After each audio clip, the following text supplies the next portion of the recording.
வணக்கம் நண்பர்களே. இன்றைக்கி நம்ம பார்க்கக்கூடிய ஒரு தலைப்பு பார்த்தீங்கன்னு கேட்டிங்கன்னா, எந்த நாளில் உடல் உறவு கொண்டோம்னா ஈஸியாக கருத்தரிக்கக்கூடிய வாய்ப்புகள் அதிகம் அப்படிங்கிற டாப்பிக்கை பற்றி அன்றைக்கி பார்க்க போகிறோம்.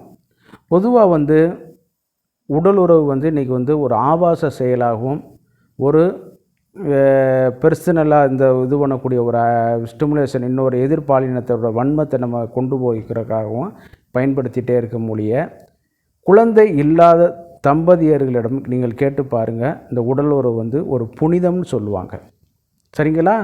ஏறாத கோயில் இல்லை, சாப்பிடாத மருந்துகள் இல்லை, மாத்திரைகள் இல்லை, ஆனால் குழந்தை பாக்கியம் இல்லை அப்படிங்கிற ஒரு கான்செப்டில் வரும்பொழுது தான் இந்த உடலுறவு புதிரா புனிதமா அப்படிங்கிற கேட்டகரியில் இது வரும். சரிங்களா? அது வரைக்கும் உங்களுக்கு என்னன்னு கேட்டிங்கன்னா, செக்ஸுவல் ஒரு ஆபாசம் அப்படிங்கிற மாதிரி இருக்கும். ஒரு இதெல்லாம் ஒரு அருவருப்பு அப்படிங்கிற மாதிரி தான் இருக்கும். சரிங்களா? அதில் நம்மளை போன்று இன்னொரு உயிரை உருவாக்கக்கூடிய திறன் இருக்குது. சிலவங்களுக்கு அந்த உடலுறவு பண்ணி உடனடியாக குழந்தை பிறக்கிறனால தான் இன்றைக்கி குழந்தையோட மகத்துவமும் தெரியலை. தூக்கி குப்பை தட்டியில் போட்டு போயிடறாங்க, வெளியில் தூக்கி போட்டுட்டு போயிடறாங்க. அந்த மாதிரியானது.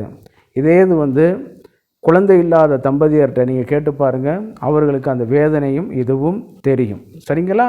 அப்போ இந்த மாதிரியான சூழ்நிலைகள் இருக்கும் பொழுது இந்த உடல் உறவு டெய்லி பண்ணிகிட்டு இருக்கிறதுனாலையும் அல்லது அந்த குறிப்பிட்ட காலத்திலையும் பண்ணுவதனாலையும் நம்மளுக்கு இந்த எதில் சாத்தியம் அதிகம்ங்கிறது தான் இன்றைக்கி இந்த வீடியோவில் பார்க்க போகிறோம்.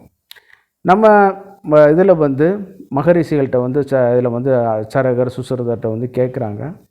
அதில் கேட்கும்போது ஒரு நல்ல காலமும் நல்ல விதையும் நல்ல பூமியும் நல்ல நீரும் இருந்தால் ஒரு நிலத்தில் நல்ல பயிர் முளைக்கும் அப்படிங்கிறத சமஸ்கிருத சொல்ல நான் தமிழில் சொல்கிறேன் அப்படிங்கிற மாதிரி சொல்கிறாங்க.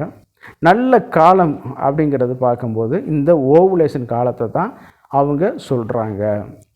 பொதுவாக மாதவிடாய் தொடங்கிய நாள் அதை கனெக்ட் பண்ணுங்கள். 1ஆம் தேதி அப்படிங்கிறதுனா அன்னைக்கு அந்த நாள் 1 அப்படிங்கிறத கனெக்ட் பண்ணிக்கிறேங்க. அதில் இருந்து சிலவங்களுக்கு 3 நாட்கள் சைக்கிள் நடக்கும். அதில் சிலவங்களுக்கு 5 நாட்கள் ஆஃப்டர் தலை குளித்த பிறகு. முதல் 3 நாட்கள் உடலுறவுக்கு கொள்வது கருத்தரிக்காது. சரிங்களா? கருத்தரிக்காது. ஏன்னு கேட்டிங்கன்னா, அதுக்கான வாய்ப்புகள் இல்லை. உள்ளைக்கு அந்த முட்டையும் உருவாகிருக்காது. அந்த எல்லாமே அப்போ தான் ஒரு வீட்டை கழுவி விட்ட ஒரு நேச்சர் மாதிரி அதில் உள்ளைக்கு எல்லாமே ஆப்சண்ட் ஆகி இருக்க வைக்கும். இந்த காலகட்டங்களில் கணவன் மனைவி சேர்ந்துருந்தாங்கன்னா பிரயோஜனம் கிடையாது. சிலவங்க சொல்கிறாங்க தினசரி பண்ணுங்க அப்படிங்கிறது சொல்கிறாங்க.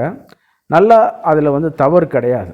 குழந்தை பாக்கியம் வேண்டி பண்ணுறவங்க இந்த அதாவது அந்த பீரியடு முடிஞ்ச 3 நாளாக கழித்து அடுத்து வரக்கூடிய 3 நாட்கள் பண்ணுறது பிரயோஜனம் இல்லை தான். அதற்கு அடுத்த நாள் ஏறத்தாழ 6ஆவது நாள்லேருந்து பண்ணக்கூடியது வாய்ப்புகள் அதிகம். ஏன்னு கேட்டிங்கன்னா, நம்மளுடைய ஆயுர்வேதத்தில் சில நேரம் முட்டை வெளியிடுற திறன் பெண்களுக்கு சில வித்தியாசம் இருக்குங்கிறத சொல்கிறாங்க. ஆனால் இன்றைக்கி மாடர்ன் மெடிசன் என்ன சொல்லுதுன்னு கேட்டிங்கன்னா, ஏறத்தாழ 14ஆவது நாள் மாதவிடாய் ஆரம்பித்த தேதி 1லிருந்து 14ஆவது நாள் அப்படிங்கிற மாதிரி சொல்லுது. அது மாடர்ன் மெடிசன் சொல்லுது. ஆனால் நம்ம ஆயுர்வேதத்தில் சில பெண்களுடைய உடல் தன்மைக்கு தகுந்த மாதிரி அந்த டைம் கொஞ்சம் முன்னக்கூட்டி வரக்கூடிய வாய்ப்பு, சிலவங்களுக்கு பின்னக்கூட்டி வரக்கூடிய வாய்ப்புன்னு சொல்லிட்டு நிறைய இருக்குது. சரிங்களா? அப்போ அதில் பார்க்கும் பொழுது அந்த 6ஆவது நாளில் இருந்து நம்ம உடலுறவு பண்ண ஆரம்பித்தோம்னு கேட்டிங்கன்னா அதிகமான வாய்ப்புகள் அதிகம். சரிங்களா? இதை நம்ம ஒரு ஒரு குறிப்பிட்ட காலகட்டத்தில் விந்தணுக்கள் ரொம்ப குறைவாக இருக்குது. Not ability to perform the inter course. சிலவங்களுக்கு ஒரு டெய்லி அவங்க பண்ணி கொண்டு ஒரு விரக்தியான ஒரு நிலையில் இருக்கும் பொழுது அவங்களால பண்ணுவதற்கு வாய்ப்புகள் கம்மி. அப்போ அவர்கள்லாம் என்ன செய்யலான்னு கேட்டிங்கன்னா, ஏறத்தாழ 12ஆவது நாளில் இருந்து தினசரி ஸ்டார்ட் பண்ணுங்கள். சிலவங்க சொல்லுவாங்க 12ஆவது நாள், 14ஆவது நாள், 16ஆவது நாள் அப்படின்னு சொல்லுவாங்க. ஆண் குழந்தை பிறக்கும், பெண் குழந்தை பிறக்கும்னு சொல்கிறாங்க. அது எல்லாம் இருக்குது. ஆனால் இது எல்லாமே நிரூபிக்கப்படாத ஒரு இது. அதை நம்ம இங்கே சொல்லக்கூடாது. அதனால நீங்கள் வந்து ஏறத்தாழ 12வது நாளில் இருந்து நீங்கள் வந்து உடலுறவு பெர்ஃபார்ம் பண்ணிங்கன்னா இந்த ஓவுலேஷன் இதில் வரும்பொழுது முன்னக்கூட்டி ஒரு நாள் முட்டை வெடிக்கிறதாக இருந்தாலும் சரி, பின்ன ஒரு நாள் முட்டை வெடிக்கிறதாக இருந்தாலும் சரி, அது வந்து போய் இதாகிட்டே இருக்கும். ஏறத்தாழ முட்டை வெடித்த 24 மணி நேரம் வரைக்கும் அது முட்டை உயிரோடு இருக்கும். சரிங்களா? அடுத்து வந்து பார்க்கும்போது நம்ம விந்தும் ஏறத்தாழ 24 மணி நேரம் வரைக்கும் உள்ளேக்க உயிரோடு இருக்கிறதுக்கு வாய்ப்புகள் அதிகம். சில நேரம் 48 மணி நேரம் 72 மணி நேரம்னு சொல்கிறாங்க. அதெல்லாம் வந்து நிரூபிக்கப்படாத ஒரு கருத்துக்கள். ஆமாம், உள்ளேக்க போன விந்தணு வந்து ஒத்துக்கிருச்சுன்னா அந்த டெம்பரேச்சர் ட்ராவல்லாம் இல்லாமல் இருந்தாங்கன்னா ஏறத்தாழ 24 மணி நேரம் வரைக்கும் அது வந்து இருக்கிறதுக்கு வந்து வாய்ப்புகள் வந்து அதிகம். அப்போ ஏறத்தாழ வந்து நம்ம 12ஆம் தேதியிலேருந்து ஸ்டார்ட் பண்ண சொன்னோம். இப்போ விந்தணுக்கள் வந்து ஒரு குறைவாக இருக்குது ஒரு நபருக்குன்னு கேட்டிங்கன்னா 12ஆம் தேதியிலேருந்து ஸ்டார்ட் பண்ணிவிட்டு 13ஆம் தேதி கொஞ்சம் ரெஸ்ட்டு விட்டுட்டு திருப்பி 14ஆம் தேதி காலையிலேருந்து ஒரு 2 டைம் பண்ண ஆரம்பிச்சிட்டாங்கன்னா உங்களுக்கு வந்து ஒரு இதாகிட்டே இருக்க வைக்கும். அதிகாலை நேரத்தில் வந்து பண்ணலாம், தவறு கிடையாது. காலையில் பண்ணுறது சொல்லியிருக்காங்க. ஆனால் வந்து அதில் வந்து ஆதாரங்கள் வந்து கிடையாது.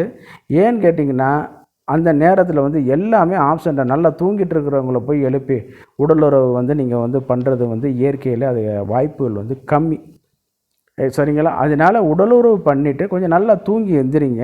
அதில் வந்து இந்த வாய்ப்புகள் வந்து எங்கேயும் கொஞ்சம் அந்த மூவ்மெண்ட் இல்லாமல் இருக்கும் பொழுது அது வந்து வாய்ப்பு குறைந்தபட்சம் ஒரு 20லேருந்து 40 நிமிஷம். ஏன்னு கேட்டிங்கன்னா விந்து வந்து லிக்விகேஷன் வந்து ஆகணும்.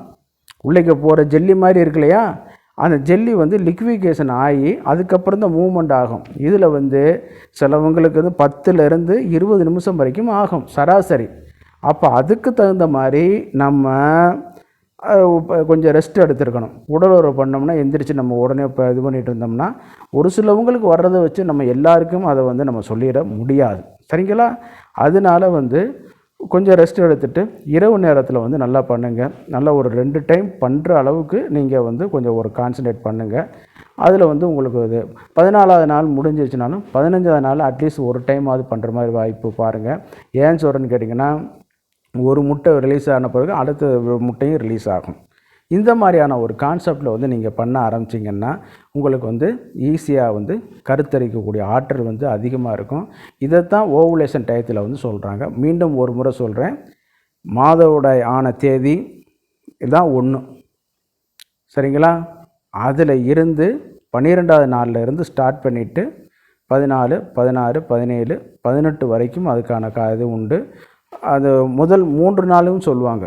சரிங்களா? அதிலேருந்து நீங்கள் 14லேருந்து முதல் 3 நாள் 14னா 13, 12, 11லேருந்து கனெக்ட் பண்ணிக்கிறங்க. ஆமாம், 11, 12, 13, 14 தான் மையமான ஒரு நாள். 15, 16, 17 வரைக்கும் பின்னாலே ஒரு வாய்ப்புகளும் வந்து இது இருக்குது. அதே நேரத்தில் வந்து விந்தணுக்கள் வந்து நல்லா வந்து 24 மணி நேரம் இருக்கிறனால வந்து நன்றாக அந்த நேரத்தில் வந்து கான்சன்ட்ரேட் பண்ணுங்கள். ஒரு உடலுறவு பண்ணுற பொழுது இந்த இதில் டயத்தில் வந்து அந்த இதில் வந்து 1ஆம் தேதியிலேருந்து நீங்கள் வந்து நல்லா அதுக்கான உணவுகள் மாத்திரைகள் வந்து நீங்கள் வந்து எடுத்துக்கிடணும்.